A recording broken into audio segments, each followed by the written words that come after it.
We've just finished a very interesting study in Bangladesh working with BRAC, which is one of the world's largest NGOs. We've been looking at a particular problem in Bangladesh, which is that Bangladesh has moved very rapidly towards full coverage of rural sanitation. So everybody in rural Bangladesh pretty much now has a pit latrine, which means you have millions of pit latrines.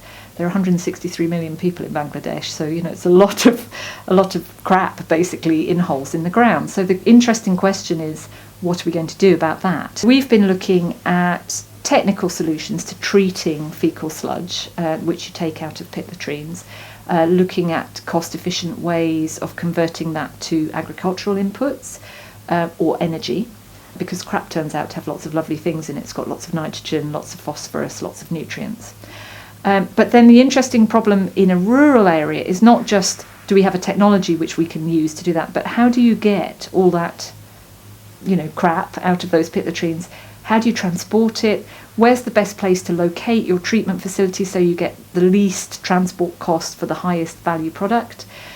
So we've been building network models to try and work out the sort of optimum scale of this work. We've been working with the guys who empty pit latrines to assess how dangerous it is at the moment and how we can relatively cheaply intervene to make it much safer. And then finally, putting that all together and looking also at we've also been looking at the market value of products downstream. So how could you market an agricultural product, for example, a fertilizer made from human waste, in the market in Bangladesh, which is not very easy.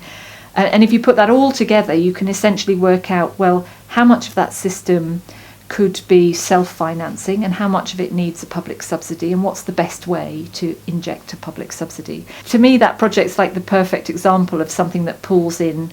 We've looked at technology, we've looked at economics, we've looked at health impacts, we've looked at sort of complex network problems, and then at the end of it, we're able to make quite clear recommendations to the government of Bangladesh about what they would need to do if they actually want to manage that system.